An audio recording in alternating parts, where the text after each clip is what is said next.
Hi, AP US History students. It's Miss Simmons, and I wanted to review with you for Units 4 and 5 the major ideas that are prevalent in this time period. Just so you guys remember, Unit 4 covers from 1800 to 1848, and Unit 5 covers from 1850 to 1877. So we're talking roughly the first 3/4 of the 19th century with just these two units.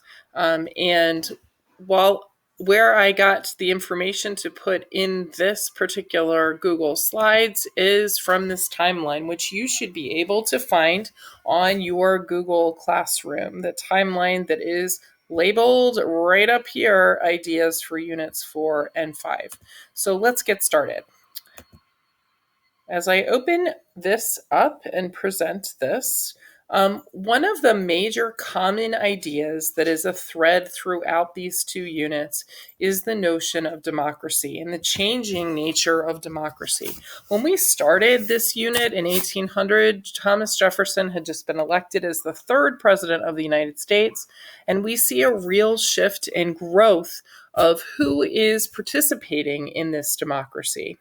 Specifically, when in Unit 3, we saw the Articles of Confederation go to the Constitution. There was a very limited amount of people who could actually vote because you had to own property in most states. You had to pay a tax in many states to be able to vote. Those restrictions are starting to be lifted for white males, and so we see a real growth of democracy during Unit 4. We also see both a time period where people are feeling so good about the United States following the War of 1812 that we're down to one particular party. That would be the Democratic Republican Party. But at the same time, we're seeing growth of sectionalism across the United States and a growth of the North and the South and the West. And I want you guys to remember back to that time that we had that simulation of Congress where you were representing either the North and the South and the West, and what ideas you would have supported coming from that particular point of view or perspective. Manifest Destiny is yet another major idea from this unit. In foreign policy, the Monroe Doctrine dominates our views. In the Second Great Awakening, which is happening in the early part of the 19th century, is really both the idea of democracy of religion. It's a Protestant Christian movement that's starting in upstate New York and spreading westward. And we're seeing not only new Protestant religions emerging out of this, but a real notion of strengthening of what is morally right that helps lead to reform movements from this time period.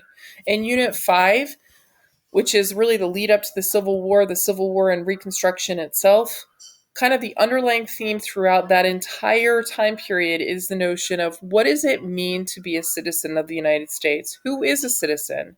What rights should you enjoy as a citizen of the United States?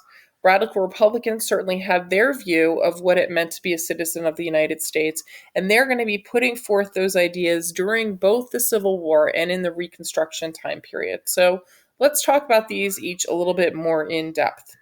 With the growth of democracy and more people getting the right to vote, we see also a push of manifest destiny. This belief that is going to dominate Unit 4, so from 1800 to 1848, the major kind of underlying current of all of Unit 4 is the expansion of the United States. And one of the real ideas behind that expansion is that we are really superior to all other nations. There's something that makes us unique as Americans, and part of that uniqueness comes from the notion that we are a democratic nation and it's our duty to spread democracy as we expand westward. I talked already about the fact that more and more people could vote. And so Jacksonian democracy is really that time period where we're seeing for the first time more and more people voting and politicians taking advantage of the fact that they have the right to really appeal to those people who are voting. Jackson certainly appealed to those people. The idea that he was supposed to represent the common man and he was supposed to do things to help the common man across the United States. Let's remember who wasn't the common man. Native Americans certainly were not the common man. So Jackson felt it was his job to support the rights of white males who wanted that land that Native Americans were on. The Native Americans are going to be pushed out under Jacksonian democracy with the Indian Removal Act and then later the Trail of Tears. That's really a notion of who is in this democracy and whose rights should we protect in the democracy. The white males, who are this common man, or Native Americans. Under Jacksonian democracy, certainly African Americans had no rights, and most were enslaved within the United States. Even if you were a free African American, you really did not enjoy citizenship rights. Jacksonian democracy supported the notion, again, of white common men having those rights over the rights of other people, including women as well. So, talking about women, let's get to that. Republican motherhood and the cult of domesticity is the notion of women believing that, and men as well, that women's job was in the home, that they had a separate sphere that they were in charge of. They were in charge of making the home a warm and welcoming place.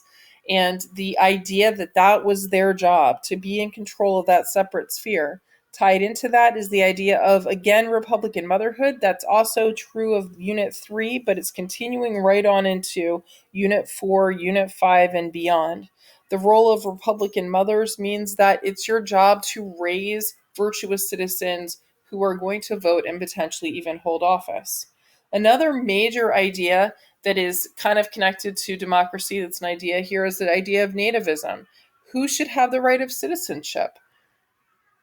Who should be allowed to vote, and who should have the right to be able to hold office? If you're a nativist, then you definitely have a strong opinion about that, and it's going to tie back to that idea of the Jacksonian sense of the common man. Moving on to foreign policy, one other major idea that's dominating in this time period concerning foreign policy is something that John Quincy Adams wrote. That is the Monroe Doctrine. He was Secretary of State under James Monroe as president. And the idea of the Monroe Doctrine is that it is our job as Americans. We're exceptional. Our democracy is exceptional. We're going to throw our hat in this ring right here. We're going to try to dominate and help to spread democracy for fledgling new republics that are emerging out of the colonial time period, as places like Mexico gets its independence, Brazil gets its independence, Argentina, Colombia, Bolivia, all of these places are getting their, Venezuela, all of these places are getting their independence. We want, as the United States, to ensure that those places are going to become democratic. So the Monroe Doctrine goes back to this idea that we will stay out of European affairs, but Europe, we want you to stay out and stay out of influencing these new fledgling republics that have just recently got independence. We see ourselves the idea of kind of the big brother to those places. Coming out of the Second Great Awakening, we have the idea of morality dominating in different areas. And the largest of the reform ideas is really the idea of temperance. More people were aligned with the ideals of temperance than any other reform movement. Temperance was connected to the idea that alcoholism was immoral, it caused abuse within families, and that we needed to do something to stop the abuse of alcohol and the abuse of families that stemmed from the abuse of alcohol. Abolition is another huge, strong moral reform movement. You need to remember, though, that abolitionists are on a spectrum of different types of people who wanted to end slavery. You had the American Colonization Society, which held the belief that certainly slavery needed to be ended, that it was a moral wrong, but at the same time, they believed that African Americans did not belong in the United States and that they needed to be sent back to Africa. And Liberia is specifically set up in Africa for this. On the other end of the spectrum of abolitionists are people like Frederick Douglass and William Lloyd Garrison and Elijah P. Lovejoy and John Brown and Sojourner Truth. All of these abolitionists held the strong belief that not only did slavery need to end immediately, but rights needed to be granted immediately to African Americans. Utopian communities also are an example of reform movements coming out of the Second Great Awakening. And different utopian societies had different beliefs on what was morally correct and how to establish moral correctness in a perfect utopian society that, for the most part, most of those failed. Women's rights are also starting to emerge in this time period. Not every woman bought into the whole notion of separate spheres. You have many women who are starting to espouse the belief that they needed to be treated as equals and not as legal children as they were treated during this time period. Many of these women meet in 1848 in upstate New York at Seneca Falls, and at the Seneca Falls Convention, they draft something called the Declaration of Sentiments that is espousing their idea that they should be, in fact, treated equal to men.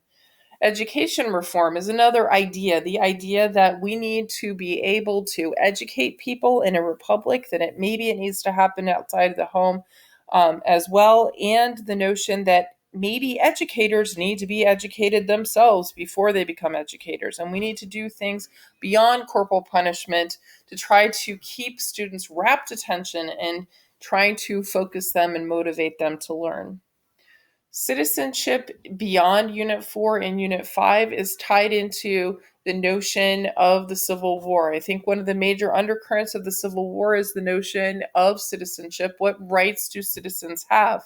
If you were talking to a white slave owner, then they would argue that their right as a citizen is the right to own slaves as property, to own human beings as property.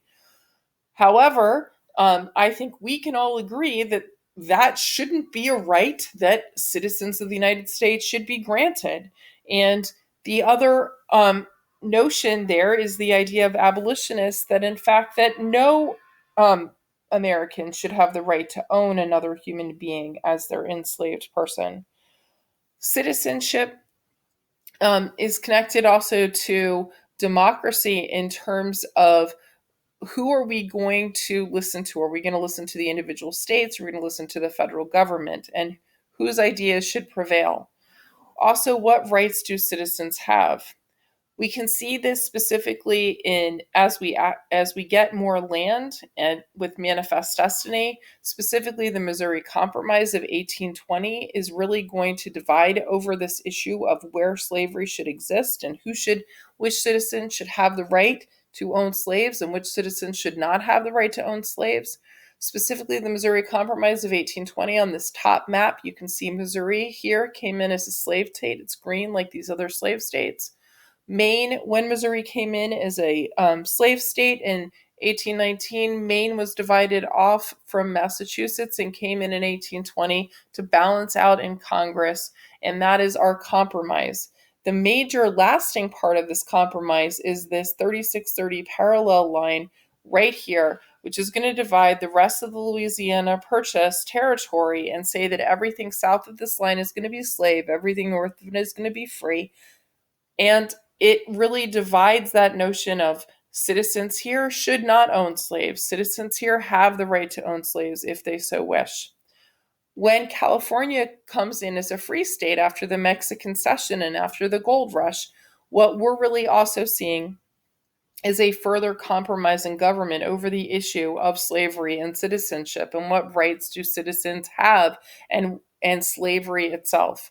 So when California comes in as a free state and we can't see that continuation of that Missouri Compromise line, we have a new compromise over this issue of slavery within the United States.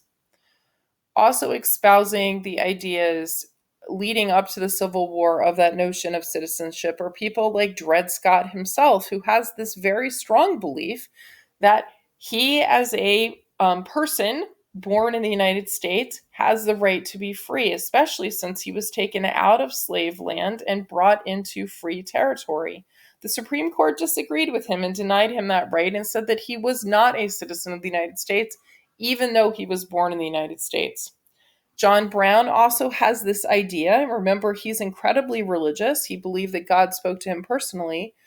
He believed it was that in the notion that slavery needed to end immediately, and he was willing to take violent action to bring about that end, both in Bleeding, Kansas, and then later in Harper's Ferry, at the time Virginia. And ultimately, he will be killed over this issue. We're going to see in Uncle Tom's Cabin that same idea of abolition. When Harriet Beecher Stowe writes this novel, she's spreading the idea of slavery as being morally wrong and completely evil. This book is sold hundreds of thousands of copies, not only within the United States, but in other countries as well. And that idea is spreading beyond the United States. When we get to the the post Civil War time period and Reconstruction, radical Republicans are going to have ideas that they're going to try to enforce, not successfully beyond Reconstruction, but during Reconstruction, these ideas are put into place.